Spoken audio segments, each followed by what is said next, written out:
Students, welcome to my channel MG the easiest and finest way to learn mathematics, जहां आप पढ़ेंगे class 11th और 12th के mathematics के सारे कंसेप्ट बहुत ही आसान से सुनो। तो स्टूडेंट्स, आज ये मैट्रिक्स एंड डिटरमिनेंट का है लेक्चर नंबर 7 और आज हम लोग पहुंच चुके हैं इक्वेशन सॉल्विंग के आखिरी पड़ाव पे, जिसमें हम सॉल्व करेंगे वर्ड प्रॉब्लम के क्वेश्चन मैट्रिक्स मेथड से।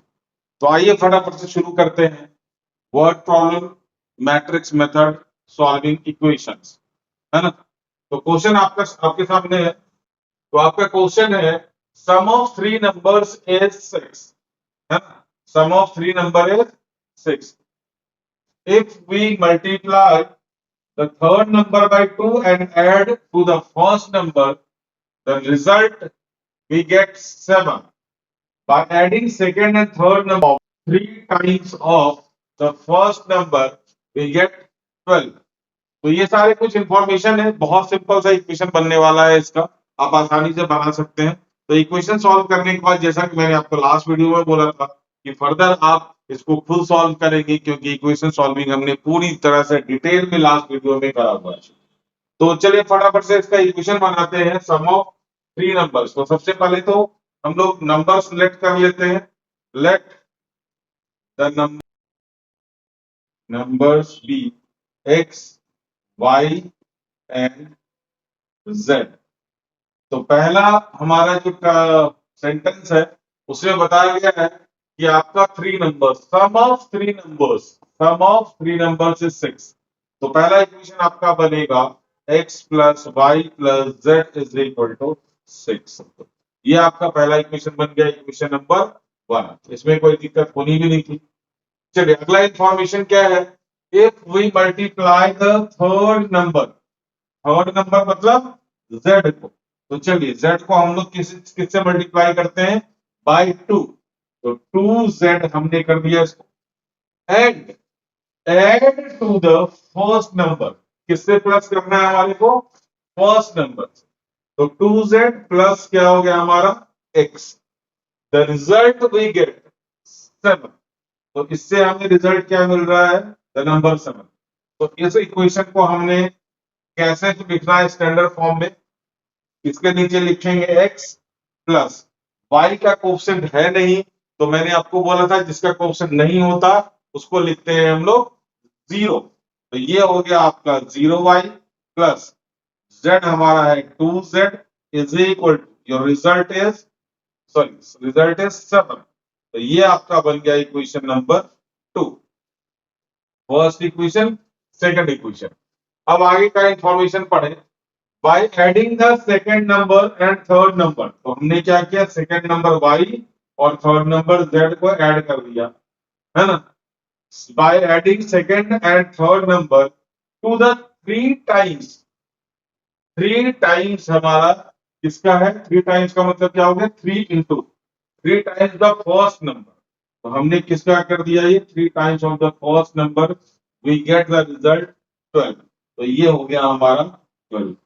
इस इक्वेशन को कैसे लिखे हम लोग further, 3x plus y plus z is equal to क्या बन गया आपका, दिस इज इक्वेशन नंबर 3। तो ये तीनों इक्वेशन आपका बन चुका है। अब आप इससे मैट्रिसेस बनाए और उसके इक्वेशन को सॉल्व करें। तो फिर भी मैं चले यहाँ तक आपके लिए कर दे रहा हूँ। यहाँ पे तीन मैट्रिसेस बनेंगे, एक मोटे और दो, इसके कोफिशिएंट 1 1 3, 1 0 1 और इसका 1 2 1।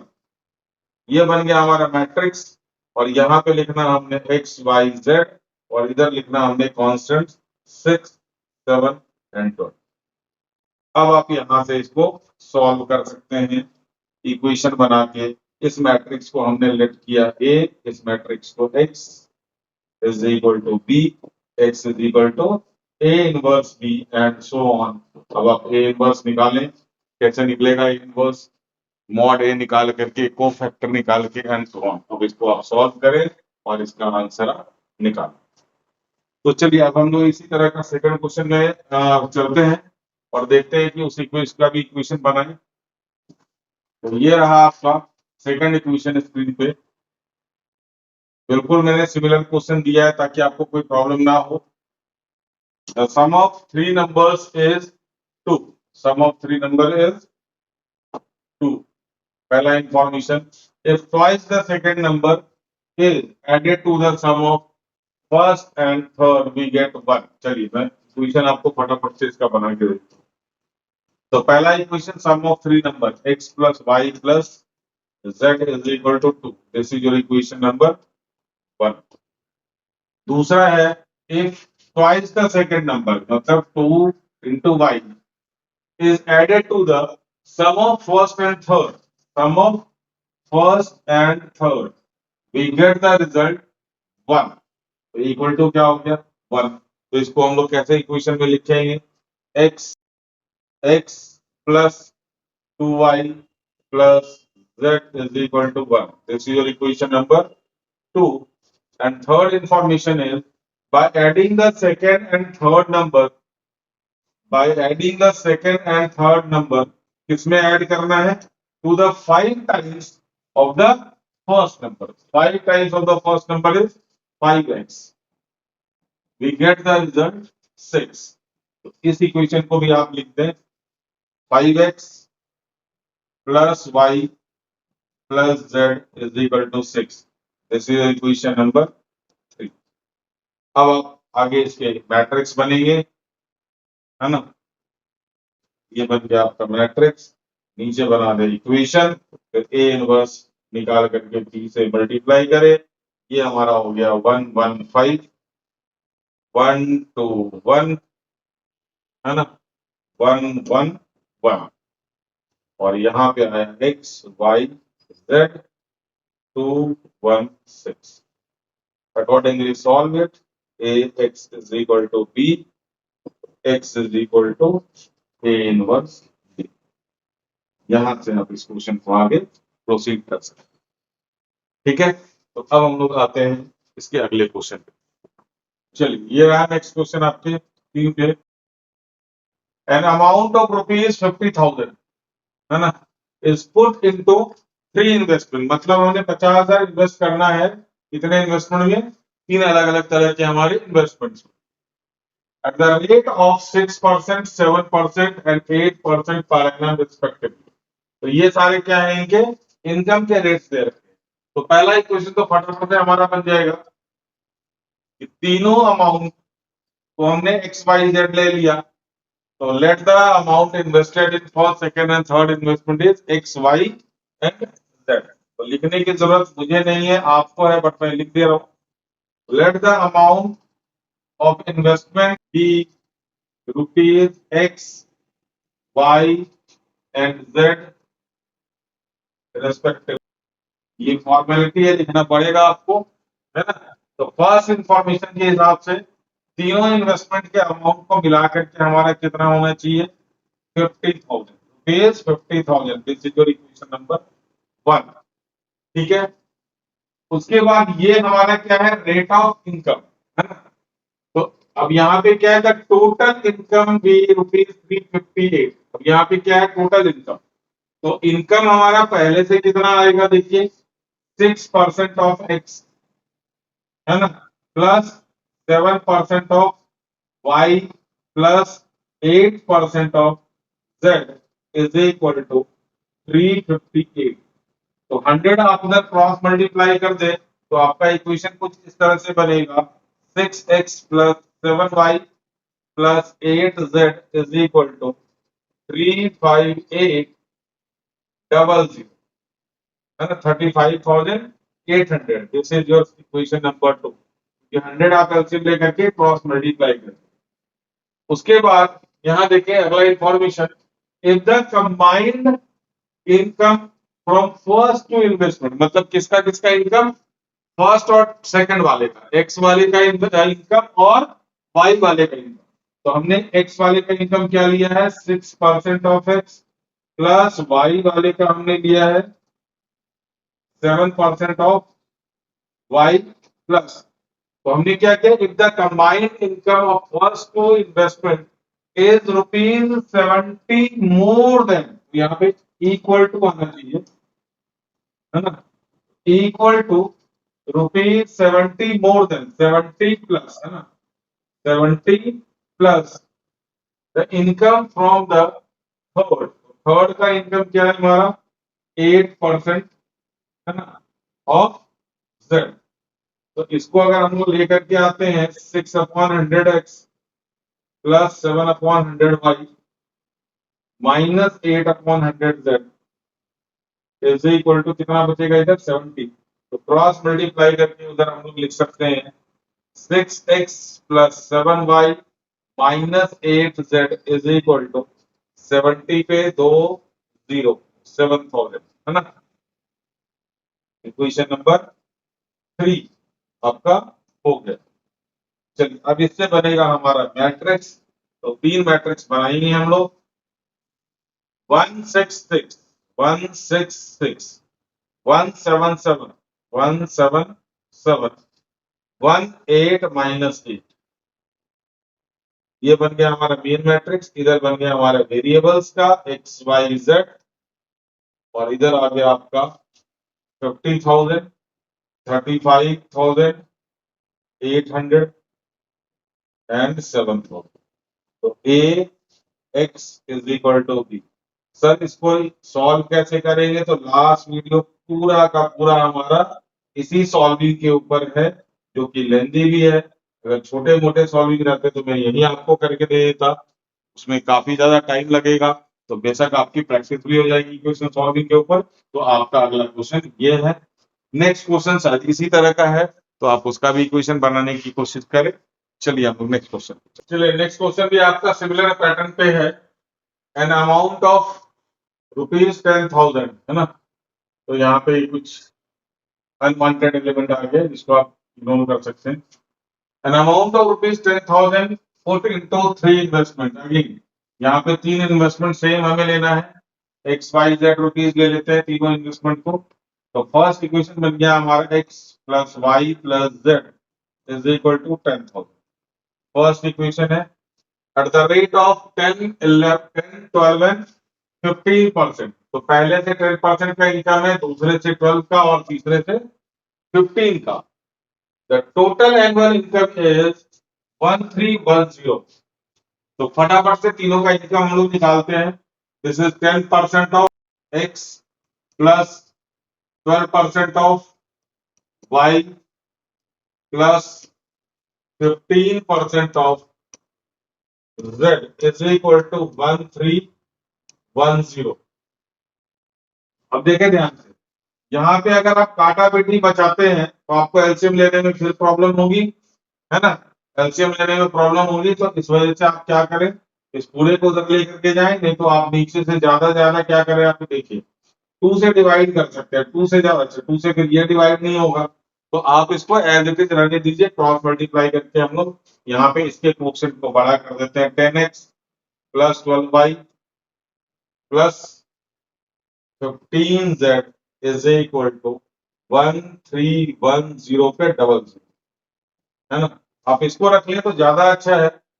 नहीं तो आपको 5 से कोई डिविजिबल नहीं है, 2 से ये डिविजिबल नहीं है, आपको फ्रैक्शन में आएगा, कोई फायदा नहीं है। तो आपका ये 2 इक्वेशन तो हो गया तैयार, फर्स्ट एंड सेकंड। अब थर्ड के बारे में देखिए क्या है। If the combined income of first two investment, मतलब x प्लस वाई का इनकम, तो 10/100x, है ना, प्लस 12/100y, इनको कंबाइन करें तो it is 190 short than the income from the third. तो जितना भी इनकम थर्ड से आता है 15/100z, है ना, इससे 190 रुपीज क्या है ये शॉर्ट हुआ, है ना। इस इनकम से क्या है ये 190 रुपीज कम है।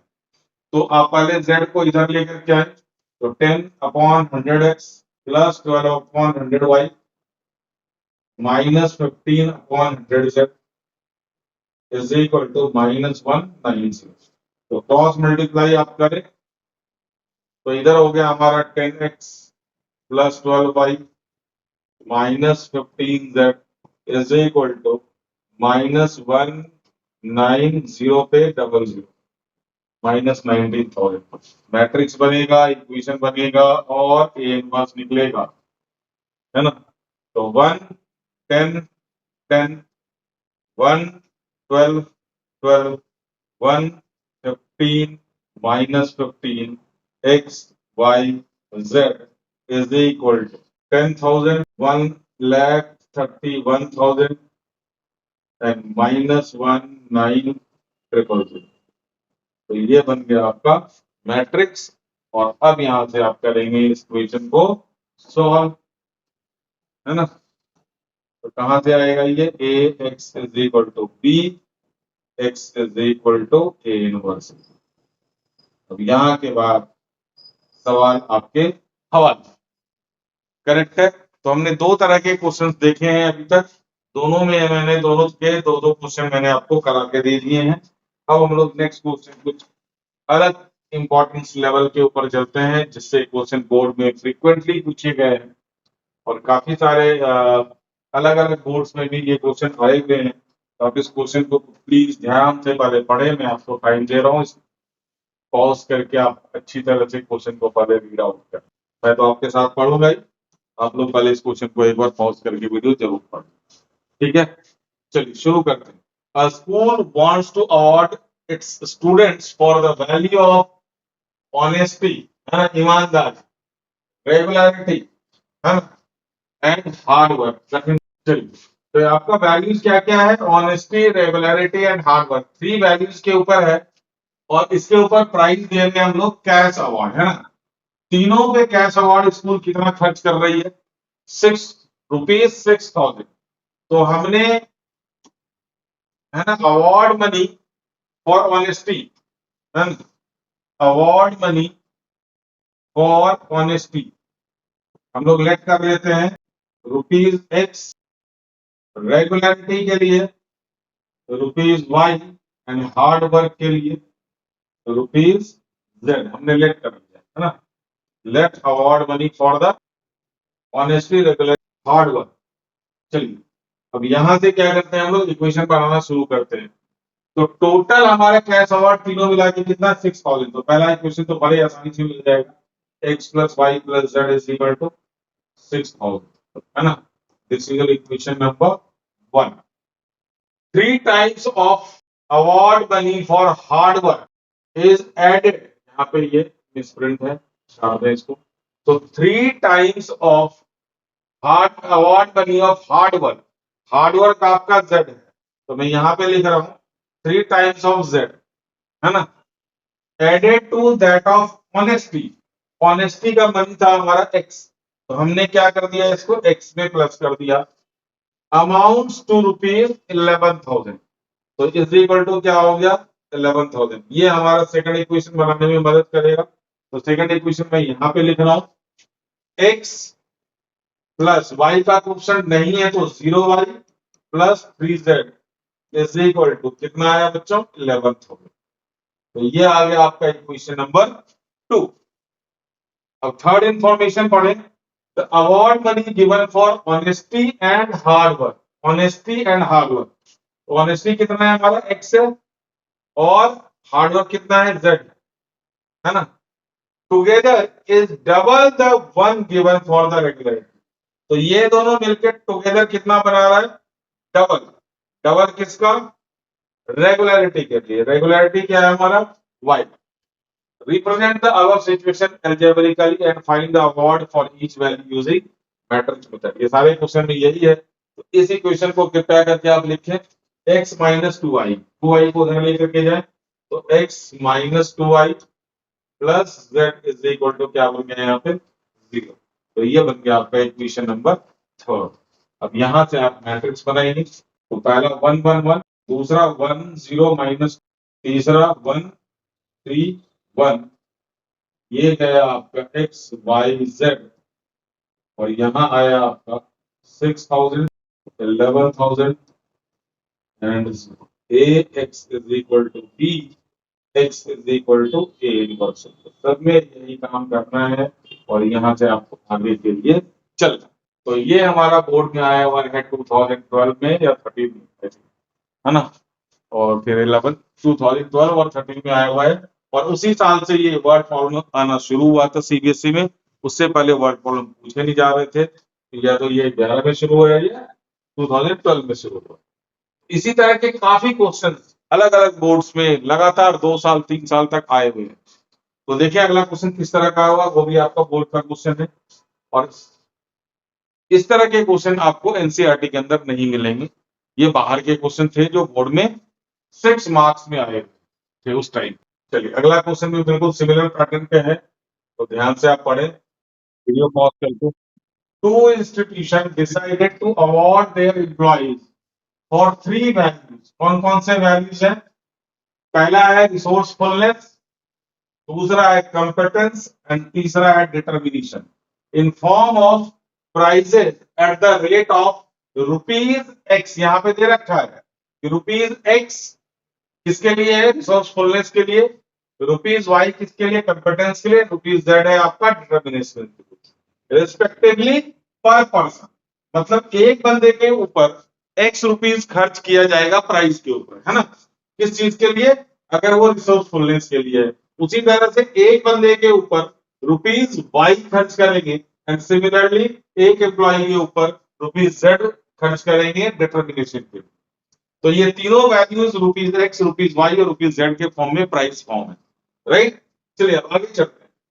अब द फर्स्ट इंस्टीट्यूशन, एक इंस्टीट्यूशन ऐसा है they decided to award respectively 4, 3 and 2 employees. अब ध्यान से देखिए, फर्स्ट इंस्टीट्यूशन में 4 एम्प्लॉय को चूज किया गया अवार्ड के लिए जो कि रिसोर्सफुलनेस के लिए, जिसके लिए प्राइस मनी कितना है? X। तो 4 इंटू एक बंदे के लिए, एक एम्प्लॉय के लिए X रुपीज है, तो 4 एम्प्लॉय के लिए कितना हो गया?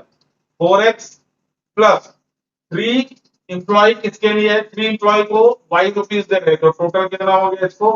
3Y प्लस 2 एम्प्लॉय को आपको Z के लिए मिलने वाला है Z रुपीज, और ये तीनों मिला करके, है ना, with the total price money of ₹37,000। इस आपको कुल मिला करके फर्स्ट इंस्टीट्यूशन जो है, फर्स्ट इंस्टीट्यूशन कितने रुपीज खर्च कर रहा है? 37,000। और कैसे आया ये 37,000? वो 4 बंदे को, 3 बंदे को और 2 बंदे को, 4 3 एंड 2 एम्प्लॉइज को वो X rupees, Y rupees and Z rupees दे रहा है। क्लियर है? चलिए अब हम लोग सेकंड इक्वेशन पढ़ते हैं। The second institution decided to award respectively 5, 3 and 4 employees. ये नंबर ऑफ एम्प्लॉइज है, ऑब्वियसली इसको मल्टीप्लाई करेंगे रुपीज पर एम्प्लॉय के ऊपर, पर पर्सन के ऊपर। तो ये बनेगा आपका 5X plus 3Y plus 4Z, और इसका टोटल प्राइस मनी है ₹47,000। तो 47,000 हमारा यहाँ पे आ गया। This is your equation number 1, equation number 2 and third equation कहां से आ रहा है? इफ ऑल द 3 प्राइजेस पर पर्सन, मतलब तीनों प्राइजेस पर पर्सन को टुगेदर करें तो इनको जोड़े तो कितना मिल रहा है? 12,000। तो ये क्या हो गया हमारा? X plus Y plus Z। पर पर्सन रुपीज को अगर हम लोग ऐड करें तो हमारे को फिगर आउट हो रहा है 12,000। तो ये बन गया आपका इक्वेशन, है ना? ये बन गया आपका इक्वेशन। अब बनेंगे इनके मैट्रिसेस। ये हो गया हमारा 451 या 154, जैसे मर्जी लिखे। 4 5 1 3 3 1 2 4 1। तो ये बन गया आपका 4 5 1 3 3 1 2 4 1।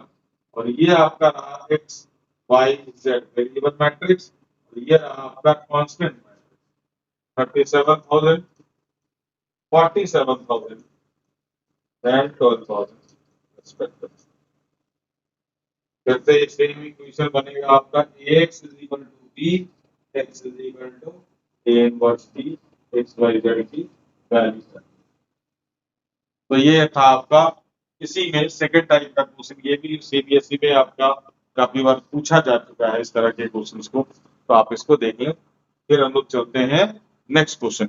चलिए नेक्स्ट क्वेश्चन भी आपका स्क्रीन पे सेम वैरायटी, सेम कैटेगरी का है। वहां पे 2 इंस्टीट्यूशन थे, यहाँ पे 2 स्कूल्स हैं। 2 schools A and B wants to award their selected students for the 3 values sincerity, truthfulness and helpfulness. ये 3 क्वालिटी के ऊपर क्या कर रहे हैं स्कूल्स, अवार्ड दे रहे हैं। Again the school A wants to award ₹X, ₹Y and ₹Z each for 3 respective values. मतलब एक स्टूडेंट के ऊपर अगर आपको सिंसियरिटी के लिए देने हैं अवार्ड तो ₹X है, उसी तरह से एक स्टूडेंट को Y दे रहा है ट्रूथफुलनेस पे, एक स्टूडेंट को Z मिल रहा है हेल्पफुलनेस के ऊपर, है ना। ये स्कूल क्या कर रहा है, 2 स्टूडेंट्स 3 एंड 1 स्टूडेंट, यहाँ पे 1 आपका मिसिंग है तो आप इसको नोट कर लेंगे। 1 students respectively with the total award money of 16,000। कहने का मतलब क्या, ध्यान से X Y Z एक स्टूडेंट्स के ऊपर है। अब उसमें से एक स्कूल क्या कर रहा है, 2 स्टूडेंट्स को ₹X के हिसाब से कितने पैसे मिलने चाहिए, 2X मिलेंगे, है ना। तो 2 स्टूडेंट्स को सिंसियरिटी के ऊपर अवार्ड मिल रहा है तो एक स्टूडेंट्स का अवार्ड मनी है X, तो 2 स्टूडेंट्स का कितना हो गया 2X, है ना। 3 स्टूडेंट्स को मिल रहा है आपको ट्रूथफुलनेस पे और एक स्टूडेंट्स को ट्रूथफुलनेस पे ₹Y है, तो 3 स्टूडेंट्स को कितना हो गया आपका 3Y, और एक स्टूडेंट को मिल रहा है हेल्पफुलनेस के ऊपर, तो ये हो गया Z, और इसका टोटल खर्चा हो रहा है, टोटल प्राइस मनी है ₹16,000। तो पहला इक्वेशन तो आपका यही से निकल के आ गया 16,000, इक्वेशन नंबर 1, है ना। आगे है द स्कूल बी, ऑब्वियसली दूसरे इक्वेशन के लिए दे रहे हैं, वांट्स टू स्पेंड ₹2300 अवार्ड है हमारा फॉर 4, 1 एंड 3 स्टूडेंट्स, है ना। तो 4, 1 एंड 3 स्टूडेंट्स, तो 4X हो गया हमारा। 4 स्टूडेंट्स को वो सिंसियरिटी के लिए दे रहे हैं, एक स्टूडेंट का सिंसियरिटी का प्राइस मनी है X rupees, 1 student that is एक स्टूडेंट Y के ऊपर खर्च कर रहा है ना Y रुपीज, और 3 स्टूडेंट्स एक के ऊपर Z हो रहा है, तो ये हो गया 3Z इज इक्वल टू 2300। ये बन गया आपका इक्वेशन नंबर 2, और टोटल मनी आपका दे रखा होगा पिछले क्वेश्चन की तरह। If the total amount of the one prize value is ₹900, तो तीनों का मिला करके कितना हो गया हमारा 900 हो गया। तो आप हमारे को यहाँ पे XYZ की वैल्यू निकाल करके देंगे, है ना। Find the award money for each value, तो इसका मतलब क्या है XYZ। तो अब यहाँ से आपके 3 मैट्रिसेस बनेगी, 2 4 1, 2 4 1, 3 1 1, 3 1 1, 1 3 1, 1 3 1, X Y Z is equal to आपका मैट्रिक्स है इधर 16,000, 2,300 and 9। A X is equal to B, X is equal to A inverse B. Calculate the value of A inverse and proceed accordingly.